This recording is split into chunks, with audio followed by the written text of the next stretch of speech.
Muy buenas a todos, bienvenidos a Line of Sakhalov en este martes 20 de enero, 6 de la tarde, tercer vídeo de la semana y primero del martes. En este vídeo vamos a hablar de una noticia que saltó en defensa y seguridad la semana pasada y que causó bastante revuelo entre varios analistas militares, tanto analistas favorables a esto como críticos, ¿vale?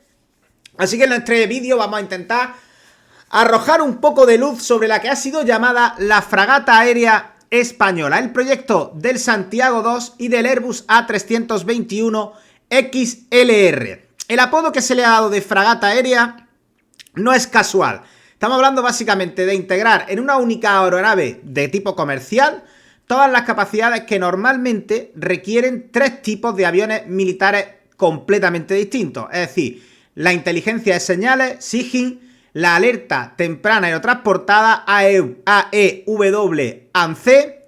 y la patrulla marítima, MPA. Es una plataforma que, si sale adelante, ¿vale? Si finalmente consigue sacarla adelante, podría situar a España en la primera línea, sin ningún tipo de duda, en la primera división europea de capacidades ISR, es decir, de inteligencia, reconocimiento y vigilancia. Para aquellos que no estéis familiarizados con este programa, aunque yo creo que sí, porque habéis tenido que, si seguís el canal, yo tengo como 3 vídeos ya sobre esto, 3 o 4 vídeos, os adelanto que estamos ante un proyecto que combina magistralmente lo que es la tecnología aeronáutica de última generación con sistemas de guerra electrónica avanzada, sistemas antisubmarinos, vigilancia del espectro electromagnético, etcétera. Todo ello sobre una plataforma civil modificada que si se ejecuta correctamente, y aquí esto es importante, ¿vale?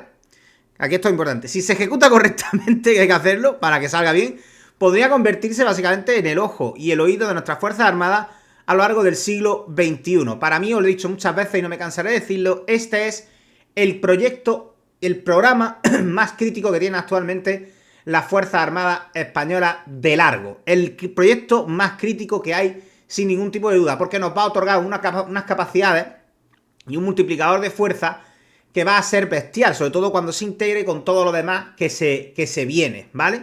Así que si tienes curiosidad para saber un poquito más de esta fragata del aire, coge palomita, suscríbete si no lo estás, activa la campanita y vente conmigo, que vamos a conocer al Airbus A321, la fragata aérea española. Comenzamos.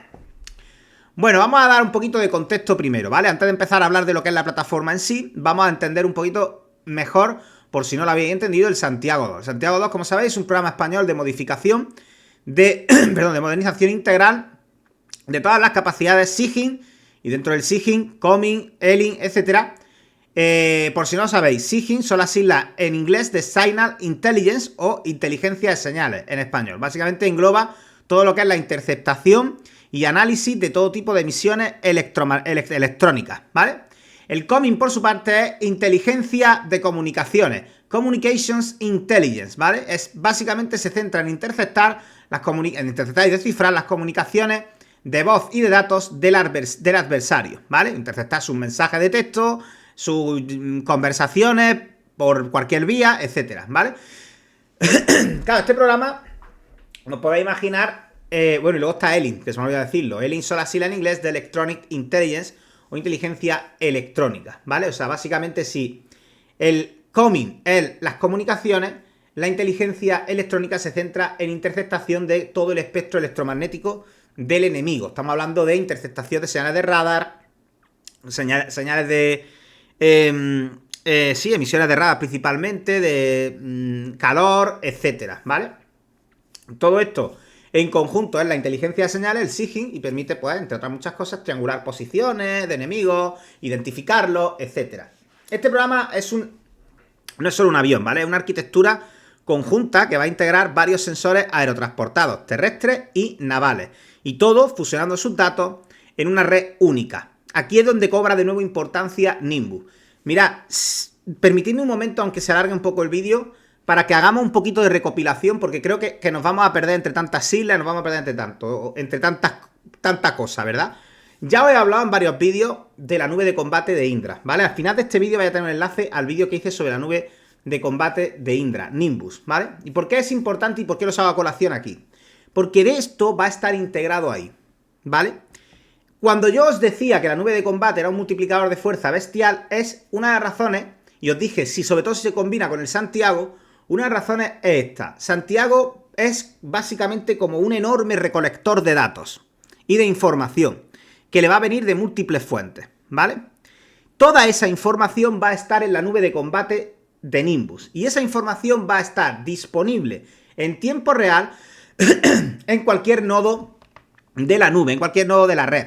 En otras palabras, un Eurofighter va a ser capaz de recibir información en tiempo real, no solamente de estas aeronaves del programa de Santiago, sino incluso también de una boya submarina a 400 kilómetros de allí, hundida en el fondo del mar, una fragata F-110 a otros 500 kilómetros, etcétera, etcétera. Esa fusión de datos, fusión de sensores, es lo que va a permitir otorgarle unos multiplicadores de fuerza y unas capacidades a nuestra aviación de combate sin precedentes.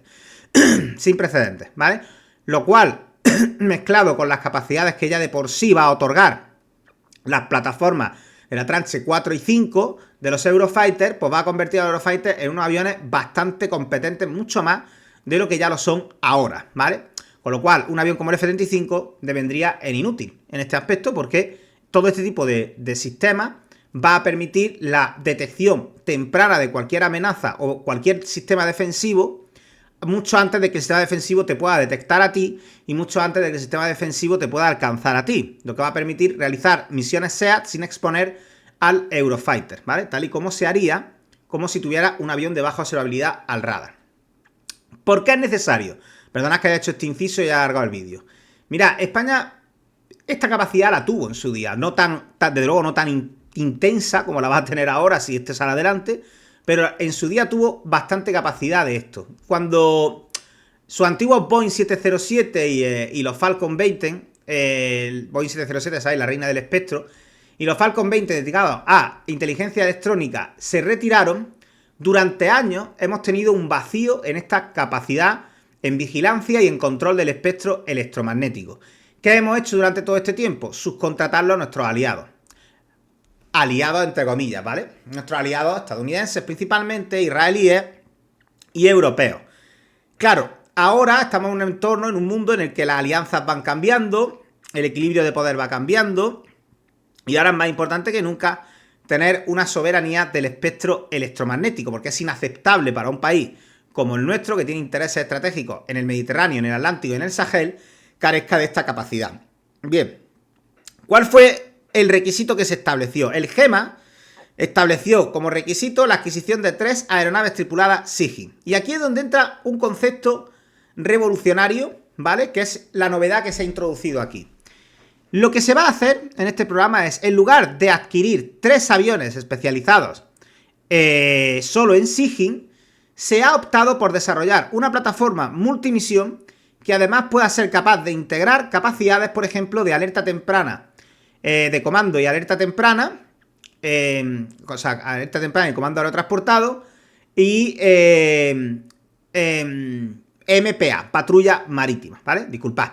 Patrulla marítima y alerta temprana. Eso es básicamente, y comando aerotransportado, eso es básicamente las dos capacidades que estaban fuera inicialmente de lo que era el programa Santiago y fuera de lo que eran estas aeronaves SIGINT, que van a integrarse todo dentro de la misma plataforma. El consorcio industrial que va a llevar a cabo este proyecto es 100% europeo, con un fuerte componente español. Tenemos por un lado a Indra y por otro lado a Airbus Defence and Space, ¿vale? En España, que son los que lideran el estudio de definición, repitiendo el modelo de éxito que en su día ya funcionó, por ejemplo, para la A330 MRTT, ¿vale? Los Multi-Role Tanker Transport. O sea que esto no es la primera vez que lo hacen, ¿vale? Aquí es donde tengo que discrepar con algunos de los críticos que dicen, no es capaz de hacerlo. Bueno, ya lo ha hecho, es verdad que el MRTT no tiene nada que ver con esto, nada que ver, ¿vale? Pero lo que quiero decir es que han llevado a cabo proyectos de conversión de aeronaves civiles a plataformas de guerra, de multiplicador de fuerza, en fin, de definitiva, militarizada, y han sabido llevarlo bien. Es decir, no veo por qué aquí debería ser diferente, ¿vale? Y esto es importante, además, porque aquí no estamos haciendo una compra de estantería de tecnología, por ejemplo, como venía haciendo hasta ahora, de tecnología americana, llave en mano, sino que estamos desarrollando unas capacidades que nos van a dar soberanía tecnológica en un área que es crítica, ¿vale? Eso es un área que es absolutamente inaceptable de tener dependencia externa. Es más, os diría que incluso en este contexto, que parece que vamos cada vez confluyendo más hacia una unión más estrecha con nuestros aliados europeos, ni siquiera con ellos. Es muy importante mantener siempre un espacio para algo propio, ¿vale? Bien, vamos ahora, si os parece, a analizar en el siguiente bloque la plataforma escogida, el Airbus A321 XLR, la estrella del programa. XLR son las siglas de Extra Long Range, ¿vale? O alcance ampliado, alcance extra largo en español. Este avión básicamente es la versión de mayor autonomía de la familia A321 Neo, ¿vale? Para que os hagáis una idea de sus capacidades, se trata de un avión que tiene un alcance de unas 4.700 millas náuticas. ¿Cuántos son 4.700 millas náuticas? Lainos, que yo no tengo ni idea. 8.000 y pico kilómetros, más o menos el doble, ¿vale? Aproximadamente suele ser el doble. 8.700 kilómetros. ¿Esto qué significa en términos prácticos? Bueno, pues que puede estar operando durante 9 u 11 horas de misión continuado sin repostar. Bien, ¿cómo consigue esta autonomía? Bueno, esta autonomía se consigue gracias a un tanque central trasero adicional que se llama Rear Center Tank o RCT, ¿vale? Además también tiene mejoras estructurales que optimizan muchísimo el peso, lo aligeran bastante, lo cual hace que mejore el consumo. Además tiene una capacidad de operar a una velocidad de crucero de Mach 0.7, o sea, unos 830 kilómetros por hora. Su peso máximo al despegue ha sido incrementado respecto a versiones anteriores del A321. Esto le ha permitido combinar pues, una gran cantidad de combustible con una carga útil significativa, tanto en sensores como en consolas de operador, por ejemplo, que van a ir a lo largo de todo el espacio interno interior de la aeronave, y potencialmente incluso armamento, ¿vale? Aquí viene un dato bastante sorprendente que no mucha gente conoce de este avión. El A321 XLR tiene capacidad de volumen interno para albergar entre 15 y 25 puestos de operador, ¿vale? Obviamente depende de cómo coloquen los puestos de trabajo, para optimizar lo máximo el espacio, ¿vale? Pero estamos hablando de literalmente una sala de operaciones volante, ¿vale? Es que es literalmente eso. Dentro del fuselaje te pueden caber desde racks completos de procesamiento de señales hasta equipos de guerra electrónica, enlaces de datos cifrados, comunicaciones por satélite militares, espacio incluso para armamento antibuque y antisubmarino, es decir, puede llevar incluso bodega para armamento. O sea, no le han puesto el apodo de fragata aérea porque sí, o sea, tiene todo el sentido. Si tú lo comparas, por ejemplo, con un Boeing P-8A Poseidón, que sería una de las primeras comparaciones que podríamos hacer, el americano, que parte de un 737 comercial, el Airbus A321 XLR tiene más alcance y más volumen que el 737, ¿vale? O sea, le da ventajas operacionales bastante significativas. Por ejemplo, desde una base en la península, el A321 XLR podría cubrir simultáneamente tanto el Mediterráneo Occidental como el Golfo de Cádiz, como una porción considerable del Atlántico nororiental. O sea, puede permanecer, pensadlo bien, durante 8 o 10 horas en una zona de patrulla con margen de combustible para esperas, para desvíos, por mal tiempo, o una extensión de misión si surge algo crítico. O sea, tiene bastante margen de maniobra en ese aspecto. Y ahí está la clave estratégica. Por ejemplo, si lo comparamos con una fragata real, ¿vale? Una F-110 tarda, por ejemplo, aproximadamente unos días en desplazarse desde el Ferrol hasta el Mediterráneo Oriental. Este avión lo hace en horas, ¿vale? Esa es la parte de fragata que tiene este concepto. Esa proyección rápida de capacidad de ISR y potencia de fuego a distancias estratégicas. Total, teniendo en cuenta que nuestra F-110 tiene 16 celdas, pues igual esto le metes cuatro bombazos y tiene la misma capacidad de potencial destructivo, ¿verdad? En fin, pero la plataforma no es lo más crítico y no debemos centrarnos solo en eso. Eso es solo el continente. Vamos a hablar del contenido, los sistemas de emisión, lo que lo convierte en un avión de SIGINT, un avión de alerta temprana y un avión MPA. Vamos a ver qué es lo que lo hace esto, ¿vale? Porque esto es muy importante.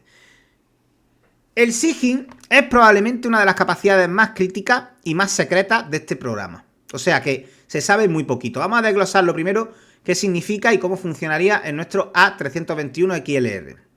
Como ya he dicho, el SIGINT engloba dos categorías fundamentales, ELINT y COMIS, ¿vale? La inteligencia electrónica, que ya os he explicado, que básicamente intercepta y analiza emisiones electromagnéticas del enemigo, no comunicativas. Por ejemplo, como he dicho, radares de vigilancia, de tiro. O sea, por ejemplo, si un radar te tarjetea, ¿no? Te bloquea. Enlaces de datos tácticos, sistemas de guiado de misiles, etcétera. Todo eso es interferencia de guerra, inteligencia de guerra electrónica, inteligencia electrónica, ¿vale? Y luego el COMI, que intercepta también eso, pero centrado en comunicaciones, voz y datos, cifrado, telemetría, etcétera. Evidentemente, el COMI requiere que haya traductores, pues, trabajando codo con codo con los militares, básicamente para poder descifrar los mensajes. El objetivo de este programa Santiago 2, como sabéis, es recuperar y superar esas capacidades de la reina del espectro, el Boeing 707, lo que significa una cobertura de todo el espectro radioeléctrico desde frecuencia HF, High Frequency, que van de 3 a 30 MHz, hasta como mínimo la banda Q, ¿vale? Básicamente, eso es como mínimo, que ya sabéis que abarca entre 12 y 18 GHz. Estamos hablando de un rango espectral enorme, o sea, que cubre prácticamente todas las emisiones militares relevantes y todo el horizonte radioeléctrico, o sea, todo, ¿vale? Para geolocalizar emisores, por ejemplo, van a utilizar dos técnicas principales para lo que es la geolocalización cuando detectan una señal. Por un lado, TDOA, lo que viene siendo la Time Difference of Arrival, o diferencia de tiempo de llegada de la señal a distintos receptores, es decir, tengo varias señales, ¿cuánto tarda una señal en llegarme respecto a otra? ¿Vale? Para más o menos calcular distancia. El AOA, el Angle of Arrival, o ángulo de llegada, medido mediante antenas direccionales. No solamente cuánto tiempo me tarda en llegar, sino desde dónde viene, que también es importante. Combinando ambas técnicas con precisión y con algoritmos de procesamiento de estos datos, puedes situar un radar enemigo o un puesto de mando con un error de apenas decenas de metros, ¿vale? Y todo esto hablo desde cientos de kilómetros de distancia. Y aquí es donde Indra puede brillar con fuerza. Porque de hecho Indra ya presentó un concepto de plataforma SIGINT. Es decir, cuando yo hice un vídeo la primera vez hablando de SIGINT, os dije y os enseñé imágenes de un concept que Indra había preparado sobre la base de un Bombardier Challenger 350. Y acordaros que estuvimos hablando que esa era posiblemente la plataforma que iba a ser escogida. Finalmente no, finalmente es el Airbus A321 XLR, pero el caso es que todo lo que viene siendo la tecnología que se requiere para SIGINT, tanto ELIN como COMIN, etcétera, y como toda la gestión del espectro electromagnético, autoprotección de guerra electrónica, comunicaciones, satélite, etcétera, todo eso ya está incluido en el Airbus A321 XL, ya está en el portfolio de Indra, está incluido en el portfolio de Indra y se puede migrar la arquitectura a diferentes células o diferentes plataformas, entre ellas SA321. Es decir que, de alguna manera, Indra ya tenía esto hecho, ¿vale? Es verdad que lo tenía pensado para un Bombardier Challenger, pero es adaptable, se puede migrar todo el sistema a otro tipo de plataformas como este Airbus, ¿vale? O sea que esto ya estaría. Indra tiene además experiencia consolidada en todo tipo de sistemas ESM, temas de medidas de apoyo electrónico, que de hecho van embarcados en nuestras fragatas F-100, por ejemplo, y también en las F-110. También desarrolla pods de guerra electrónica, que van en caza y en sistemas de vigilancia del espectro, por ejemplo, para el C295. O sea que es razonable asumir que Indra puede liderar el sistema de SIGINT con relativa solvencia. Aquí tengo también que responder a muchos de los críticos. Indra no es capaz de hacer esto. Oye, no, por ahí no. Precisamente esto es lo que sabe hacer Indra. Indra no puede hacer una artillería autopropulsada, eso está claro. Ni puede hacer un carro de combate, pero esto sí lo puede hacer. Indra esto sí lo puede hacer. Porque si no puede hacer esto, entonces mejor que lo que hay que hacer con Indra es cerrarla y despedir a toda la gente a la calle. Porque esto es a lo que se dedica. Si es que se dedican a esto. Entonces, si no saben hacer esto, olvídate. Esto lo saben hacer, ¿vale? Y además lo hacen bien. Hay que reconocer las cosas al César lo que es del César. Tampoco podemos ser aquí nazis con la gente. Esta gente eso lo hace bastante bien, ¿vale? Esa gente lo hace bastante bien. ¿Cómo sería la configuración física de la antena, ¿vale? Porque esto es importante, porque al final este avión se pretende... Yo esto es la parte que menos veo.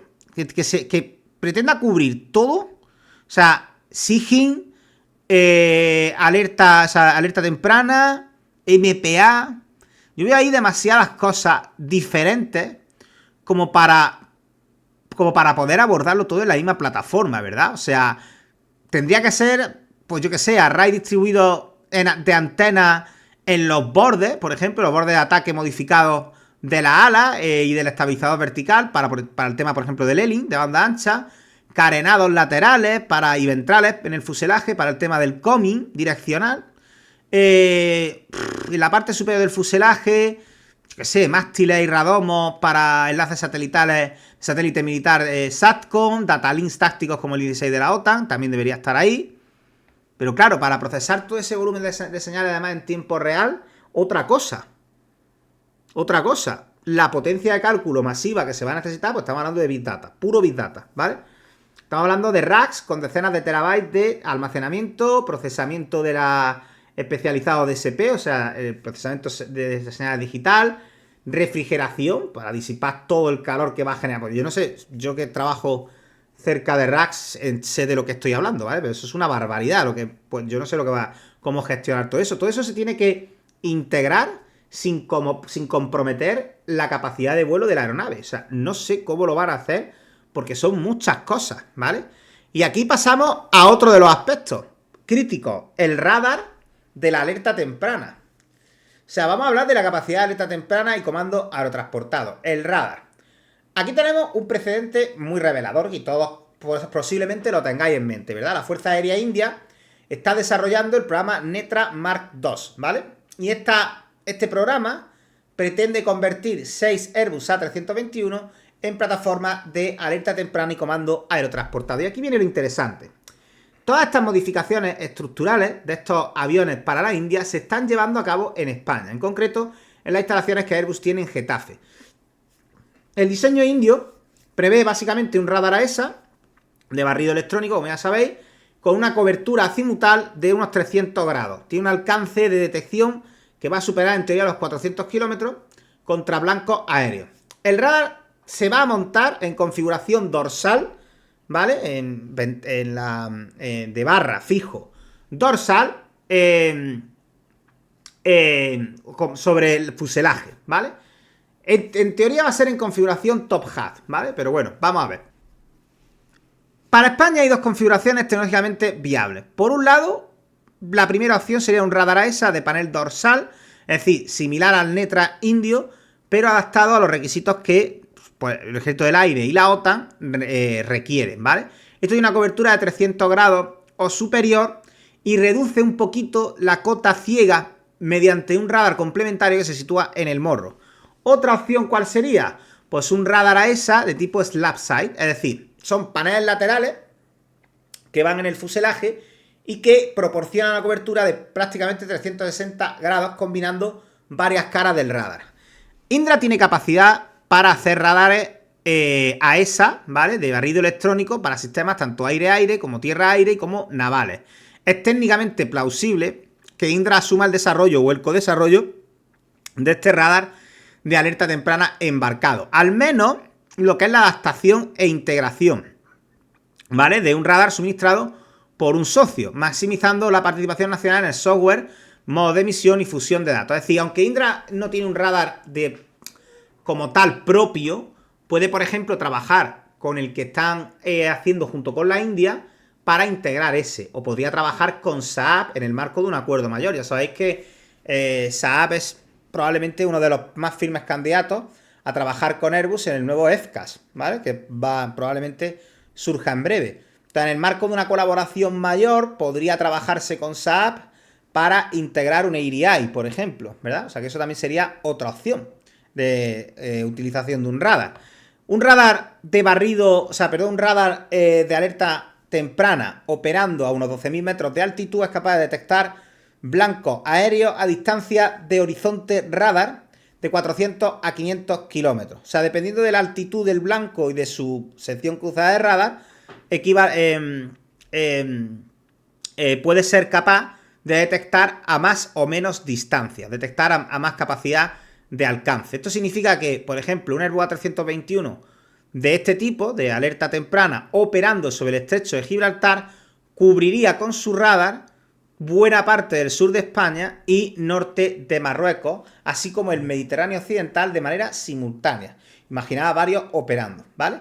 La capacidad de control, o sea, la C de la AEW&C, implica que estos aviones no solamente detectan, y aquí viene la parte crítica, porque tener un avión de alerta temprana es relativamente sencillo, ¿vale? El famoso C295 AEW, que se desarrolló de la mano de la israelí IAI, ¿vale? Con el radar de Elbit, pues este era simplemente alerta temprana, ¿vale? No tenía capacidad de C. La capacidad de tener comando implica que estos aviones coordinan. Pueden dirigir, por ejemplo, interceptaciones de caza a F-18 o Eurofighter. Es decir, que un avión AEW&C no solamente es capaz de detectar sistemas antiaéreos enemigos, por ejemplo, batería S-400, sino que además puede mandar la posición a un Eurofighter cercano y ordenarle atacar e incluso tomar el control de vectores, como por ejemplo misiles, tal y como hizo el JF-17 Thunder cuando tomó el avión de alerta temprana pakistaní, tomó el control del misil PL-15 chino y con eso fue con lo que consiguieron derribar un Rafale. Es decir, el JF Thunder fue simplemente un camión de misiles. El trabajo lo hizo el avión de alerta temprana. Pues esto sería algo parecido, ¿vale? Esto sería algo parecido, pues le dan la capacidad de actuar como nodos de mando para operaciones aéreas complejas. Bien, vamos a la otra capacidad también anunciada, la de guerra antisubmarina o patrulla aérea, ¿vale? La tercera pata de esta fragata aérea es MPA, Maritime Patrol Aircraft, o patrulla marítima aérea. Es una capacidad que integra vigilancia del espacio marítimo, guerra antisuperficie ASUW, guerra antisubmarina ASW, ¿vale? Son básicamente las dos capacidades que integraría. Francia actualmente se encuentra desarrollando ya un Airbus A321 como MPA. La intención es sustituir a sus veteranos Atlantique 2. Y el programa francés puede darnos pistas quizás sobre lo que España podría hacer. El diseño francés incluye la capacidad para emplear el futuro misil antibuque del programa FCASW. Ya os hablé de él ayer, creo que si no me equivoco. El Future Cruise, cuando estuvimos hablando del... no sé si ayer o el viernes. Cuando estuvimos hablando del Taurus, ¿vale? El Future Cruise Anti-Ship Weapon, ¿vale? Y armamento antisubmarino completo. Eso es lo que el diseño francés está buscando operar. Para nuestro diseño español, probablemente esperaríamos, por un lado, un radar marítimo multimodo, una ESA ventral seguramente, optimizado para la detección de contactos de superficie pequeños, o sea, lancha rápida, periscopio, mástiles de submarinos en superficie. Este radar probablemente va a tener o tendrá nodos SAR, ¿vale? O sea, radar de apertura sintética. Seguramente tendrá lo que se conoce como inverse SAR, o sea, que genera imágenes de alta resolución para clasificar e identificar buques por su firma radar, ¿vale? Básicamente las dos habilidades, tanto SAR como ISAR, ¿vale? También va a necesitar seguramente una torreta electro-óptica y de infrarrojo, y de detección infrarroja de alta definición estabilizada en 3 ejes para identificación visual y segmentación en condiciones tanto diurnas como nocturnas. Luego, por otra parte, para guerra antisubmarina, este avión debería poder lanzar o ser capaz de almacenar y lanzar sonoboyas desde los compartimentos específicos del fuselaje inferior. Mirad, las sonoboyas son, como sabéis, sensores acústicos que son desechables, se lanzan al mar y transmiten datos en tiempo real al avión, ¿vale? Un sistema acústico avanzado a bordo es capaz de procesar estas señales para detectar, clasificar y seguir a submarinos. Esa es la función de una sonoboya, ¿vale? También podría llevar incluso torpedos. Aquí hay un detalle que se conoce poco. Hay un programa que se llama programa SIVIGAC, ¿vale? SIVIGAC, Sistema de Vigilancia y Adquisición de Inteligencia Acústica. Este es un programa que está directamente relacionado con el Santiago para obtener lo que se conoce como ACIN, ¿vale? O sea, inteligencia acústica. O sea, inteligencia en entornos submarinos. Significa que nuestros aviones no solamente van a buscar submarinos, sino que van a aprenderse su firma acústica para mejorar continuamente la detección. Es decir, como si fuera un sistema inmunitario, ¿vale? Los sistemas inmunitarios funcionan así. Los anticuerpos identifican una amenaza y cuando vuelve el virus, por eso funcionan las vacunas, vuelve el virus a entrar en tu cuerpo, ya lo tienen identificado. Bueno, pues esto igual. Básicamente vas a ser capaces de almacenar la firma acústica que deja cada submarino, cada modelo de submarino, para en un futuro tener una base de datos y saber detectar mucho mejor qué tipo de submarino es el que está rondando nuestra litoral, ¿vale? En cuanto a armamento, porque si es una fragata aérea, algo de armamento debería tener, ¿no?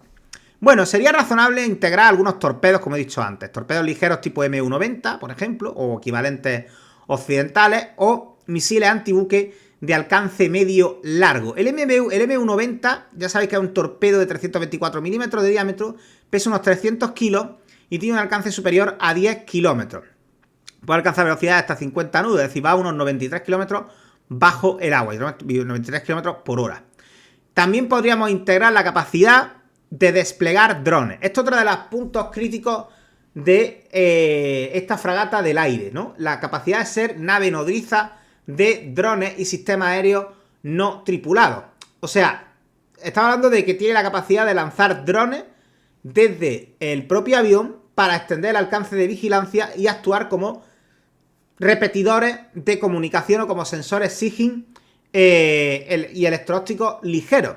O sea, un número razonable, por ejemplo, podría ser entre 4 u 8 drones tácticos de un tamaño medio, más 2 a 4 de tamaño mini, de lanzamiento rápido, lo que puede mantener un poco de equilibrio, ¿vale? Entre lo que viene siendo tener demasiada complejidad logística y luego la carga de trabajo de los operadores también, que es importante la carga cognitiva. Porque al final estamos hablando ya de recopilar muchísimos datos. Claro, yo aquí vuelvo otra vez a preguntar y aquí sí estoy un poco del lado de los escépticos, ¿no? O sea, a mí no os parecen demasiadas cosas para ir en una única aeronave y además, o sea, toda la energía que va a necesitar ese avión para operar todo esto, estamos hablando de que son muchos radares muy complejos, muchos sistemas de captación de señales, muy diferentes además, que ocupan espacios similares físicamente dentro de lo que es el avión. Yo no sé el peso máximo al despegue que va a tener esto. Me generan, si os soy sincero, ahora que lo he estudiado más en profundidad, algunas dudas de cómo lo van a enfocar. O sea, yo sé que Indra es muy buena integrando, ¿vale? Es muy buena integradora. Y yo creo que aquí probablemente están intentando aprovechar un poco esas capacidades. Pero esto sin duda va a ser uno de sus mayores retos, sin duda, ¿eh? Porque integrar un avión de alerta temprana, o sea, perdón, un radar de alerta temprana, con los sistemas de escucha de SIGINT, tanto COMING, los sistemas de escucha COMING, como los sistemas de detección de espectro electromagnético ELIN. Integrar los radares MPA a esa de patrulla marítima. El tema del ACIN, todo el tema de la gestión de los datos que vienen de las sonoboyas, el almacenamiento de las propias sonoboyas, los torpedos, los misiles. O sea, estoy viendo ya demasiado peso, demasiadas cosas para ir en un único avión, incluso en uno como este. O sea, a mí me resulta muy llamativo. Puedo entenderlo, porque ya en su día la reina del espectro buscaba un poco eso, ¿no? Pero me resulta extraño que lo quieran meter todo en el mismo avión, la verdad. Que lo quieran meter todo en el mismo avión. En fin, vamos ahora a intentar investigar cuántos aviones necesitamos para que esto sea verdaderamente impactante para nosotros, que genere un impacto en nuestras Fuerzas Armadas. Mirad, los documentos oficiales mencionan 3 aeronaves SIGINT. Pero si realmente queremos una capacidad multimisión creíble, yo creo que 3 son insuficientes, ¿vale? Claramente insuficientes. Vamos a hacer números, ¿vale? Y veréis por qué son insuficientes.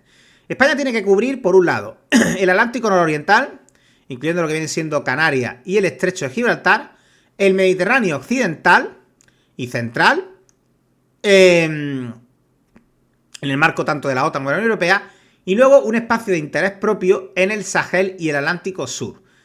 Para lograr una cobertura 24/7 permanente de todo esto, ¿vale? Al menos, como mínimo, en uno de los teatros prioritarios, tiene que haber más capacidad de despliegue, más capacidad de despliegue a un segundo teatro en crisis, vamos a necesitar muchos más aviones. O sea, 3 aeronaves cubre el mínimo Sigyn estratégico, pero poco más. Para verdaderamente ser una fragata aérea como ellos quieren, multimisión con rotación sostenible, yo creo que entre 6 y 8 Airbus A321 XLR como este multimisión son necesarios, ¿vale? Con 6 u 8 aviones de estos podrías tener una o dos aeronaves en misión continua, ¿vale? En un teatro prioritario y una aeronave en misión de alto grado de alerta para un teatro secundario. El resto pueden estar en mantenimiento programado, entrenamiento de tripulaciones o reserva estratégica. Yo ya lo dije en Twitter, ¿vale? Si España se hace con 4 de estos, me refería a 4 en operación permanente, ¿vale? Luego otros 4 descansando y tal, pues ya tienes los 8 que estoy comentando aquí. Pero si España tuviera 4 de estos operando simultáneamente, crearía una burbuja 2AD en el espectro electromagnético que sería muy difícil de sobrepasar por cualquiera, ¿vale? Sería muy difícil de sobrepasar por cualquiera. Ya digo, yo creo que 8 puede ser un número bastante razonable. Además se podría distribuir, por ejemplo, 3 en una configuración prioritaria Sigyn, alerta aérea y comando, 3 como MPA y guerra antisubmarina con capacidad de Sigyn secundaria y 2 en una configuración flexible o de reserva, ¿vale? Con kits de misión reconfigurables que permitan pues adaptarlo según la necesidad operativa. Es decir, yo creo que también hay que ser, o sea, es imposible que todo vaya a la vez al mismo tiempo en el avión. O sea que yo tendría algunos que priorizasen, como digo, por ejemplo, uno que priorizase el Sigyn y la alerta temprana y comando aerotransportado, y otros que priorizaran MPA, ¿vale? Porque todo a la vez yo lo veo una poco locura, ¿vale? Como digo, cualquier cifra inferior a 5 o 6 aparatos va a limitar seriamente la presencia simultánea tanto en el Atlántico como en el Mediterráneo, reduciendo bastante esa resiliencia, ¿no? Frente a cualquier indisponibilidad técnica que pudiera surgir. O sea, por ciclo de modernización, mantenimiento, etcétera. De hecho, para que os hagáis una idea, Estados Unidos opera 128 Poseidón, P8A Poseidón, ¿vale? Y Reino Unido tiene 9. Australia tiene 12, Noruega va camino a adquirir 5. España, que actualmente tiene que gestionar un mar y un océano al mismo tiempo, necesita una flota proporcional a sus compromisos estratégicos, claramente, ¿vale? Claramente. En fin, yo creo que ya estamos llegando al final. Así que turno para vosotros. Dejadme saber en comentarios qué opináis acerca de este pedazo de proyecto. ¿Qué tipo de drones, por ejemplo, integraríais? Creo que va a llevar, está previsto que integre drones como el Valero, por ejemplo, ¿vale? El vehículo aéreo multimisión Valero. Pero dejadme saber en comentarios cuál es vuestra opinión. ¿Os gusta el proyecto? ¿Os ilusiona? ¿Creéis que puede ser interesante? Déjame saber tu opinión, suscríbete si no estás, activa la campanita y nos vemos ahora a las 8 en el siguiente vídeo. Chao, gente, hasta pronto.